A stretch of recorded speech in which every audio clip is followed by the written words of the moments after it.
Annex. Welcome back. After much debate, the interview is now available as of 33 minutes ago on Google Play, YouTube, and Xbox Video. It can be purchased at the dedicated website seetheinterview.com for $5.99 or in HD for $14.99. Plus, more than 200 theaters nationwide will be screening the film tomorrow. But the decision wasn't as easy as you might think. Our next guest is a theater owner who backed out from screening the movie at the very last minute. Bill Barstow joins us now to explain why. Bill, first of all, thank you for being here. I know this is such a difficult topic for a lot of executives, which is why I'm curious to hear your own reasoning for not showing the film. Well, thanks for having me. I appreciate the opportunity. It's a complicated situation, and I think sometimes the general discourse that we were seeing on Twitter and everywhere else made it sound like it was this very simple argument that you can just make a stand and we're going to do A, B, or C. And I think what people failed to realize is that there's very real things at stake here. And we run a small circuit. We're a small family-owned company of theaters in the Midwest. And we have a flagship location in Omaha called Exarban Cinema. And what I was trying to reason with people is that, because we jumped on this opportunity to play it. And yesterday, when we talked to Sony Pictures, who've been under extreme duress and have been nothing but professional in dealing with us, about playing the film, and I said, you know what, let's try and play it. Let's try and put this into a theater so we can, where we could fit it in. And we knew there was going to be logistical problems, and that is it was a very short notice. How do we make it happen so fast?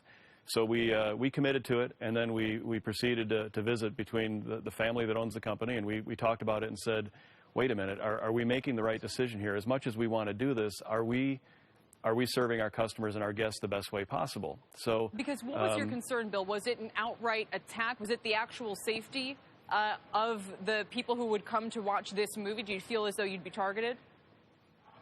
Not at all. And I think what's interesting is it's hard to delineate. That's a very good question, because perception is reality. And I think in the theater business, what has been forgotten through all this is that we're taking a very tenuous situation, and every time you say theater and terror or theater and violence, we lose. We as exhibitors lose, and the customer loses. And I think your point is exactly on target, and that is it's not the actual violence we're fearing. It's that it was planted a seed in our customers, people that have a trust in us, and we have a bind with them, essentially have a contract with them, that when you come into a cinema, you're going to be safe. And this holiday weekend, we need to understand how important this is. This is one of our busiest days, starting on Christmas Day. It's one of our busiest weeks.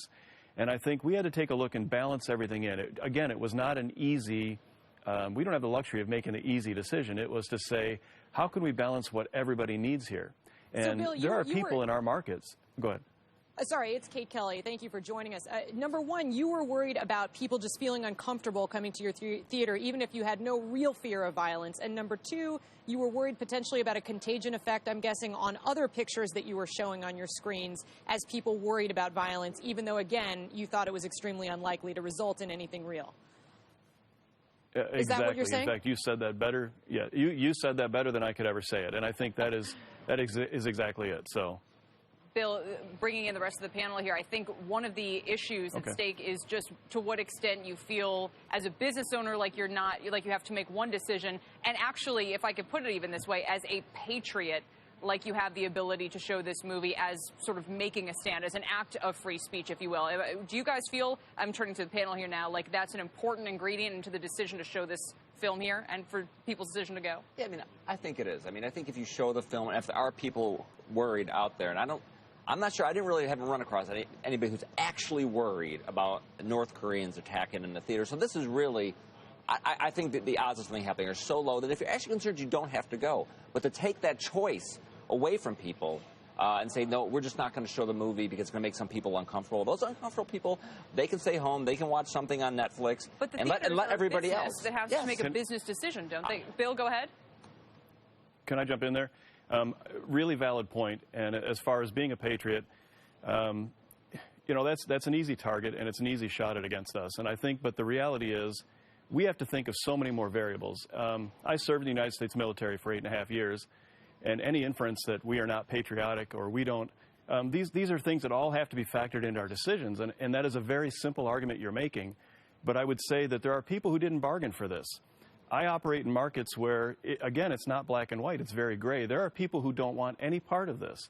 And do I then have to please one set of people that have an agenda, and I may not know what their agenda is, but they have an agenda. Again, we're a small family company. We've built this company over 20-some years to build this, and so I can't make flippant decisions. I have to say, how do I please as many people as possible? And I was put in a very, and all theater owners, we were put in a very tough position, and that was, we weren't asked, should this film be made? We were not asked, what date should it be released? If I'm understanding you, Bill, you're saying that what you actually take issue with is the film that shows the assassination of Kim Jong-un and the way it's done, the taste with which it's done, the whole tenor and theme of the movie is actually at the core of why you didn't feel comfortable showing it? I'm not so sure that's the whole reason. I think I would want to say that perception is reality. And while we may have a private discussion and say, was there a real threat? It's here nor there, it doesn't matter. If there is a perception of a threat by a large percentage of my customers that I understand, because I'm actually on the ground, we're not off in an office somewhere. We're actually boots on the ground running and operating our theaters. And so we get to visit with people all day long. And so I actually have the information and the emails that I get continuously and phone calls regarding this topic. So I think maybe we have a little more insight into it, and I think being given just a little bit of credit that maybe we understand our markets, and we also understand that just because we were being forced to make a very fast decision. Well, fast doesn't mean good and smart. And I have questions about why it was being forced out so fast and other things. I think this could have been handled a bit differently. Having said all that, I think the Sony distribution people have been nothing but professional and understanding of my viewpoint. In fact, really shocking. I think people would be shocked as to how much they understood our viewpoint and were sympathetic to what we were trying to say. So, this was left on our shoulders, and it was left on my shoulders, and I made the decision to do it, and I'm very comfortable with it because I think I have the information that other people may not. And this contract I have with my customers, and it's not just a very specific subset of my customers, but all my customers. Right. So the holidays, listen, the holidays are a great season for going to see movies, and we've got a million things in there to go watch, and we're comfortable with our decision. Bill, understood, and we can hear you, struggling with the decision even now. So taking it very importantly for those customers you're looking after and being here to explain it to us as well, we very much appreciate. Bill Barstow, CEO of Main Street Theaters, a Merry Christmas to you. Up next, just 7 days left in the year, if you can believe it. Markets staging a major rally in 2014. Have hedge funds been able to keep up? Kate Kelly will do a roundup of hedgy performance as the year comes to a close. And it's not too late to stock your bar for Christmas. We're going to get the top whiskeys this holiday season when Closing Bell comes right back.